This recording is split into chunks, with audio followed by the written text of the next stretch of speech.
las 8 de la mañana, 34 minutos. Ahora sí, Humberto Mayans, tú tenías un pendiente con el auditorio de Telereportaje. Veniste al programa, hiciste un posicionamiento y hablaste de intereses mezquinos decisorios. Y dijiste que luego explicarías. Queremos saber de qué hablabas, a qué te referías. Intereses mezquinos decisorios. Humberto. Primero, Emanuel, quisiera decir que lamento mucho, me duele mucho la situación en que se encuentra Andrés Granier, el exgobernador Andrés Granier y su familia, Tere Calles en particular, y sus hijos. Me parece bastante injusto. ¿No se lo merece? Lo que le pasó a Granier y en la situación en que está. ¿No merecía la cárcel? Yo creo que no. Me parece que no. ¿Esto es que no inocente es así. de todo lo que se le acusa? Yo no quiero meterme a defender a nadie ni a agraviar a nadie, pero yo creo que responde a otras situaciones. ¿Fue político? Fue totalmente político la situación de Granier. ¿Creada por esta administración? Creada por la administración actual y federal. Son razones políticas y no razones fundamentalmente económicas o de desvío de recursos. Sí, corrupción. No es la motivación fundamental. ¿Esto es armado por Arturo Núñez y Enrique Peña Nieto? Esto tiene que ver con situaciones políticas estatales y federales, y hasta ahí lo quisiera yo dejar. Son las cabezas. Y hasta ahí lo quisiera yo dejar en este momento, ¿no? Y lo lamento mucho, es una tragedia para él y su familia, y me duele y lo lamento. Intereses mezquinos decisorios. Vamos a regresar con Granier más adelante, vamos primero al pendiente. Intereses mezquinos decisorios. El diccionario de la Real Academia Española dice que mezquino significa falta de nobleza,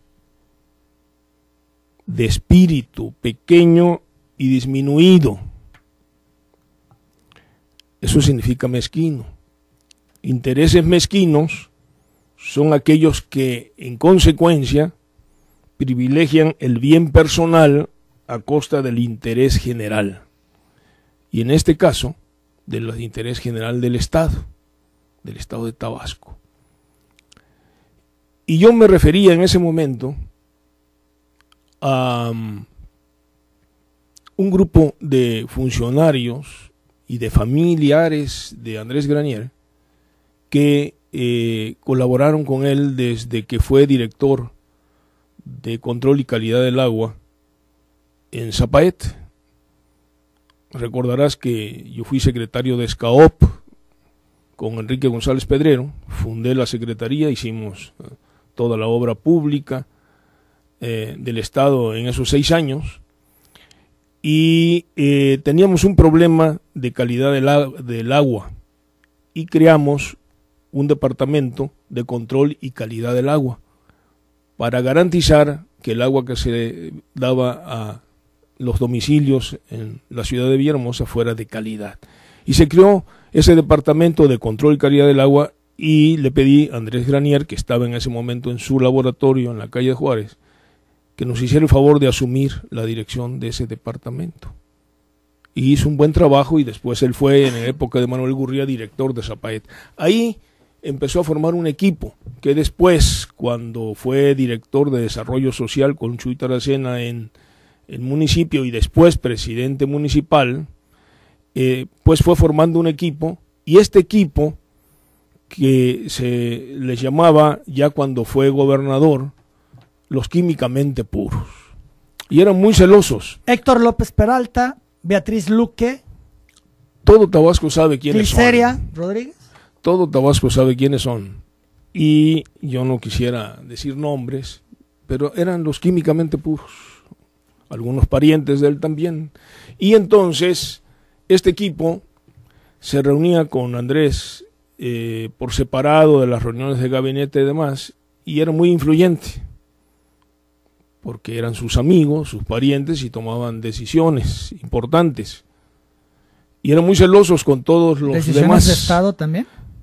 junto con Granier, se discutían los problemas y ellos tomaban decisiones, y ya cuando habían algunas reuniones de gabinete o de toma de decisiones, ya venía Andrés con algunas ideas y algunos acuerdos que consensaban entre este grupo de los químicamente puros. A ellos me refería cuando dije y hablé de intereses mezquinos decisorios. Esto es, ellos influyeron de tal manera que no logras la candidatura al gobierno. ¿Es así? Así es. Y eso tú lo tenías muy claro, y por eso veniste a ese posicionamiento a anunciar que no buscarías la candidatura. ¿No habías condiciones? No había ninguna condición. Ahora, ¿te engañó Granier? Esto es, ¿te ofreció la candidatura al gobierno y no te cumplió por estos intereses mezquinos decisorios?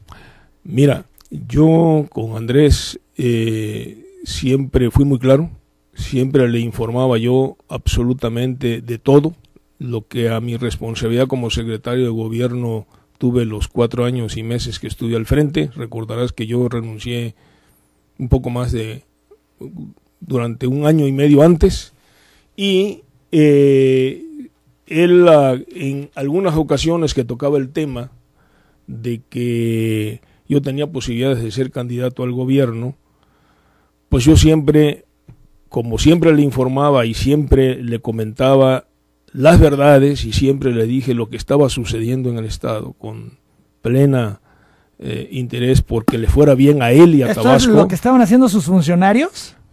En algunos casos sí, y de los problemas sociales, políticos y económicos del Estado. Siempre le informé, siempre le dije la verdad, nunca lo adulé, porque ese es el mayor daño que le puede hacer a un político, adularlo. Después se lo creen y cometen suicidio político.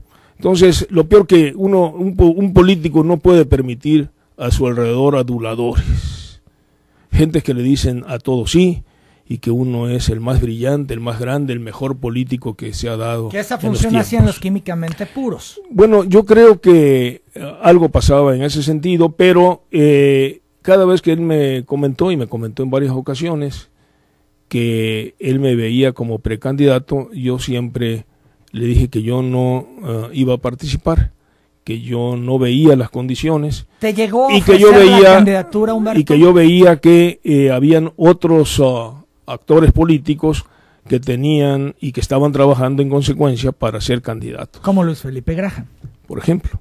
Ahora, ¿te llegó a ofrecer la candidatura? Decir, compadre, ¿vas tú? No, en esos términos no.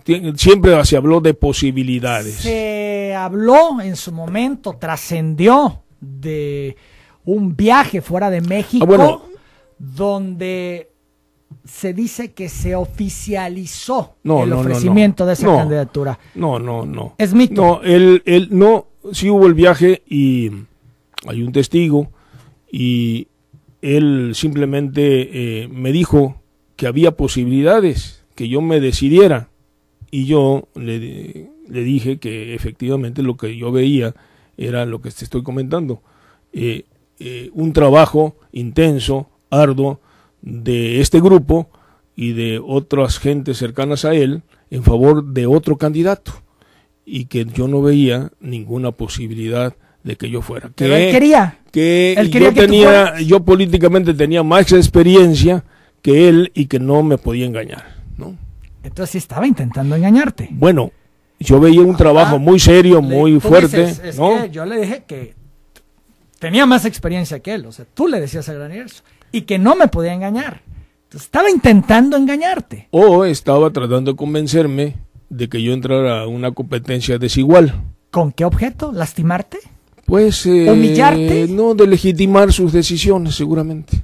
8 de la mañana, 43 minutos. Hablabas que incluso familiares estaban en esa dinámica de torpedear tu candidatura.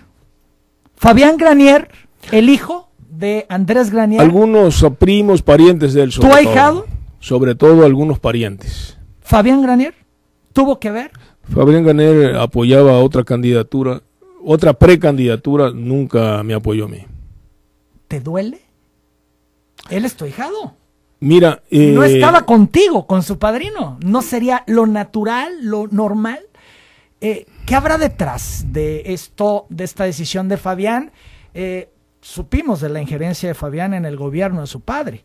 Y tú hablabas hace un momento que siempre le dijiste la verdad. ¿Hablaste con Granier de su hijo, Fabián? Mira, yo no quiero entrar en detalles. No es...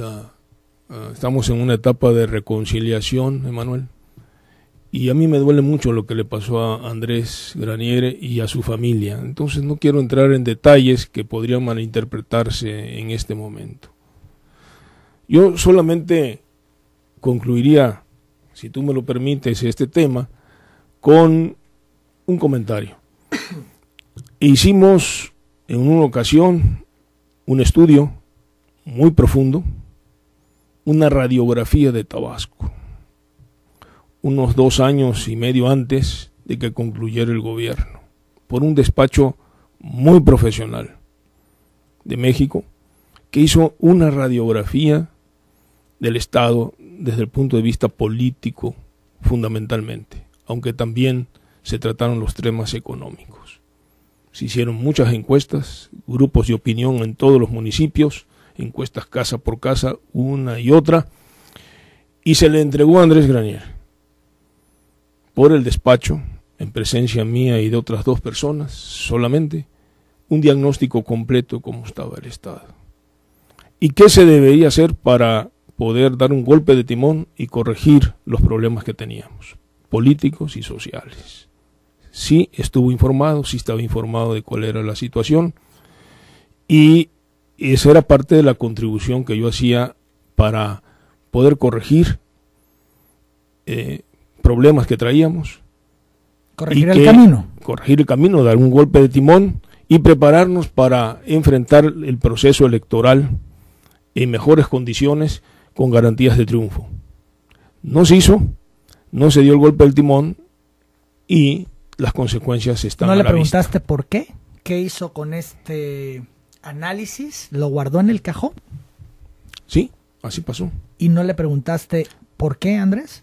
Tuvimos algunas, insistí mucho en que había que hacer algunas, había que seguir las pautas marcadas por este despacho, que yo lo hacía por el afecto, el cariño que le tenía y por mi responsabilidad como secretario de gobierno, no por interés de ser candidato. Le dije, olvídate, yo incluso se lo propuse ahí, yo renuncio, me retiro, hay testigos, para que tú puedas sacar eso adelante y te vaya bien al final.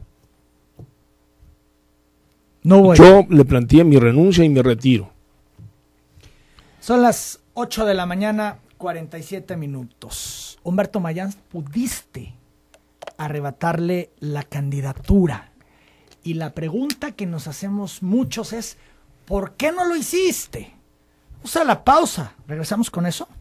Volvemos. Humberto Mayans en cabina. En Eléctrica Silva tú siempre encontrarás